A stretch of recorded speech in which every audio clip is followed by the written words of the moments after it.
আসসালামু আলাইকুম। তো এখন যেহেতু শীতকাল, এই সময় হচ্ছে মুরগির বেশি পরিমাণে হচ্ছে রোগবালাইয়ের লক্ষণ করা যায় এবং মুরগি এই সময় কিন্তু বেশি পরিমাণ ভাইরাসে আক্রান্ত হয়ে হচ্ছে মারা যায়। যেহেতু শীতের সময় সিজনটাই হচ্ছে মুরগির জন্য খুবই বিপজ্জনক।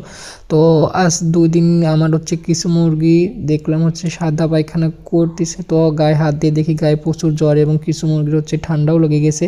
তো শীতের সময় কিন্তু এই জ্বর ঠান্ডাটা কিন্তু বেশি দেখা যায়। তো আমার যেহেতু সব ভ্যাকসিনগুলো কমপ্লিট আছে, সেক্ষেত্রে অন্য কোনো ভাইরাস হওয়ার সম্ভাবনা নেই। তো যাই হোক, যেহেতু সাদা পায়খানা মানে জ্বর আর ঠান্ডা হলে কিন্তু চুনা চুনা সাদা পায়খানা করে। তো আপনাদের মুরগি যদি এরকম সাদা চুনা পায়খানা করে, তাহলে ভেবে নেবেন যে মুরগির গায়ে হচ্ছে জ্বর ঠান্ডা হয়েছে। তো এই জ্বর ঠান্ডার প্রতিকার হচ্ছে একদমই খুবই সহজ।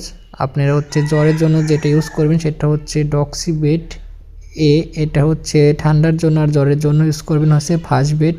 এটা দুইটাই 10 গ্রাম পাতায় পাওয়া যায়, যে কোনো ভেটেরিনারি দোকানে গেলে কিন্তু পাবেন। তো দুইটাই হচ্ছে 1 গ্রাম নিয়ে 2 গ্রাম 1 লিটার পানিতে মিক্স করে হচ্ছে 3 থেকে 5 দিন খাবেন। ইনশাল্লাহ দেখবেন আপনাদের মুরগির সাদা চুনা পায়খানা একদমই হচ্ছে সুস্থ হয়ে গেছে এবং মুরগির জ্বর ঠান্ডাটা হচ্ছে চলে যাবে। সাথে মুরগি শীতের সময় সুস্থ রাখতে চাইলে আপনারা মাইকোনেট ভেট এও দিতে পারেন। এটাও পাতায় পাবেন, মানে পাউডার জাতীয় মেডিসিন, যে কোনো ভেটেরিনারি দোকানে গিয়ে বললে আপনারা পেয়ে যাবেন।